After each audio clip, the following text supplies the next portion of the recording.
السلام عليكم ورحمة الله وبركاته. احنا اسود الزمالك ودي اخبار الزمالك وانا مانجا ابو شيكا الزملكاوي. بس قبل ما نبدأ يلا بينا نصلي على النبي، ولو عجبتكم الفقرة ادعموا مجهودنا. عاش الزمالك وجمهوره العظيم. الزمالك يواصل الاستعداد لمواجهة بلدية المحلة في الدوري. يلتقي الزمالك مع بلدية المحلة يوم السبت المقبل في إطار مباريات الجولة الرابعة والثلاثين في ختام مسابقة الدوري. صلاح سليمان نجم الزمالك السابق زيزو ضحى بمبالغ كبيرة من أجل البقاء في الزمالك، مشيدا بموقف مجلس الإدارة بالإبقاء على اللاعب لأنه لا يعوض. موقف جوميز في الدفع بعدد من الناشئين أمر جيد ويحسب له، وأتم الثنائي أحمد مجدي ومحمد السيد لاعبان الفريق جيدين، وهما مستقبل الزمالك بشرط اكتساب الخبرات في المرحلة القادمة. الإعلامي وليد الحديدي: الزمالك يريد تجديد عقد يوسف أوباما، واللاعب اشترط الحصول على راتب الفئة الأولى، وبالتالي فإن الأمور لم تحسم بعد حتى الآن، ومن الوارد التوصل لاتفاق معه بعدما كان قريبا من الرحيل خلال الفترة الماضية. إيهاب الكومي: جمال الشماخ لاعب حسنية أغادير معروض على الزمالك من خلال وكيله، وسيتم حسم دخول الزمالك في مفاوضات معه خلال الأيام القادمة. وأكد أن المغربي جمال الشماخ لاعب حسنية أغادير مرشح للانضمام إلى الزمالك خلال الانتقالات الصيفية الجارية لتدعيم الجبهة اليسرى. محمد الليثي: الزمالك جهز المبالغ المستحقة لرفع القيد على الفريق، حيث تم تجهيز الأموال المستحقة لمساعدي فيريرا. الزمالك حرص على تجهيز الأموال وإرسالها قبل نهاية الشهر الجاري من أجل رفع القيد المفروض على الفريق.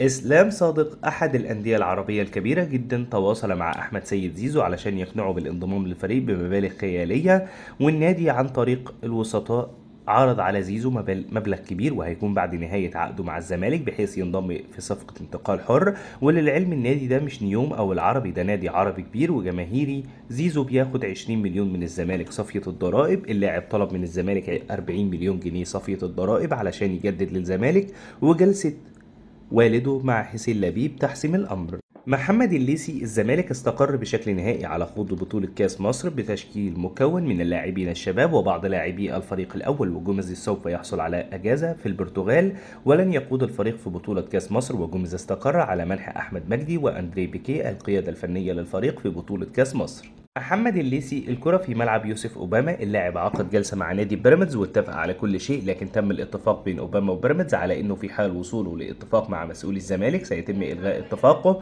مع بيراميدز. لكن مجلس إدارة نادي الزمالك قرر عقد جلسة مع أوباما من أجل محاولة إقناعه للاستمرار مع الفريق، ومن المقرر أن يكون هناك جلسة بين الكابتن أحمد سليمان وأوباما خلال الفترة القادمة للتفاوض حول تجديد عقده الذي ينتهي بنهاية الموسم.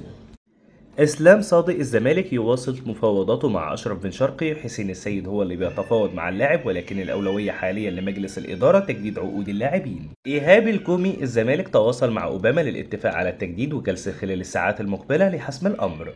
اسلام صادق: الزمالك بالفعل بيحاول يقنع محمد عواد بالتجديد والمفاوضات ما زالت مستمره. ايهاب الكومي: الزمالك على بعد خطوات من التعاقد مع بن شرقي، وكان في تقارب بين الزمالك وبن شرقي بشان الامور الماليه، وبن شرقي سيخفض قيمه راتبه السنوي وسيحصل على 1,100,000 دولار في الموسم. إيهاب الكومي: أزمة بين الزمالك وجوميز ولسنا أصحاب غرض في نشر مثل هذه الأخبار. جوميز بيرفض خوض كأس مصر بالأساسيين وأعلن تمسكه بسفره لبلاده، وأكد لإدارة الزمالك أن القرار سيؤدي لتدمير الفريق الموسم المقبل، والزمالك سيقدم شكوى ضد جوميز إذا أصر على السفر وعدم قيادة الفريق في الكأس. محمد الليثي: الامور افضل في مفاوضات الزمالك مع اشرف بن شرقي، واللاعب بدا يستجيب لمفاوضات تخفيض راتبه، ووكيل اشرف بن شرقي ابلغ مجلس اداره الزمالك انه في المراحل الاخيره من اجل اقناع اللاعب بعرض الابيض وهو 1,000,000 دولار في العام.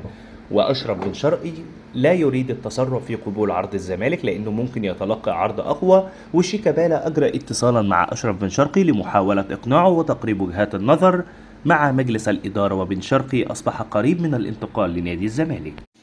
بس كده، هي دي كل الأخبار اللي كانت معانا النهاردة عن نادي الزمالك. أتمنى الفقرة تكون خفيفة على قلبكم.